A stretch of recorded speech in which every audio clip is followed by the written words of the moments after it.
आता बघूयात पुणे जिल्ह्यातील टॉप 9 बातम्या।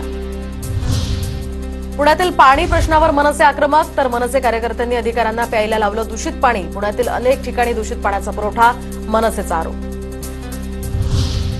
पुण्याच्या कात्रज भागामध्ये अघोषित पाणी कपात केल्याचा नागरिकांचा आरोप, तर 4 आठवड्यांपासून पाणी कपात, आठवड्यातनं 1 दिवस पाणी पुरवठा बंद केल्याचा सुद्धा आरोप। पुण्यामध्ये सर्वाधिक महाग घरं लॉ कॉलेज रस्त्यावर, तर प्रति चौरस फुटांसाठी 16,816 रुपये दर। रेडी रेकनर दरामध्ये लॉ कॉलेज परिसरात सर्वाधिक भाव। पुण्यामध्ये गेल्या 10 वर्षातील सर्वाधिक सरासरी तापमानाची नोंद, मार्च महिन्यामध्ये तीव्र उन्हाच्या झळा, काही भागात तापमान 40 अंशांवर।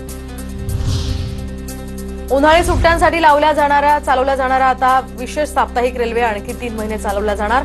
पुणे विभागातनं दौंड, अजमेर, सोलापूर, अजमेर आणि विशेष रेल्वे या 29 जूनपर्यंत चालवल्या जाणार।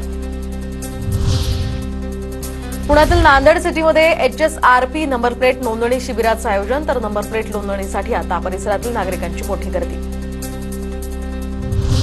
पुण्याच्या लोणी काळभोरमध्ये अनैतिक संबंधातनं पतीची हत्या, पत्नीनं प्रियकराच्या मदतीनं पतीचा काढला काटा, पोलिसांनी घटनेचा 3 तासात लावला छडा, पोलिसांनी दोन्ही आरोपींना ठोकल्या बेड्या। दारू पिण्यासाठी पैसे न दिल्यामुळे पतीचे पत्नीवर कुऱ्हाडीनं वार, पुण्यातल्या तळजाई परिसरामध्ये घडली घटना, सहकारनगर पोलिसांनी आरोपी पतीला ठोकल्या बेड्या। पुण्याच्या खेड तालुक्यामध्ये मित्रांसोबत पोहायला गेलेल्या 16 वर्षीय तरुणाचा बुडून मृत्यू, खेडमधल्या भामा आसखेड या धरणात घडली घटना।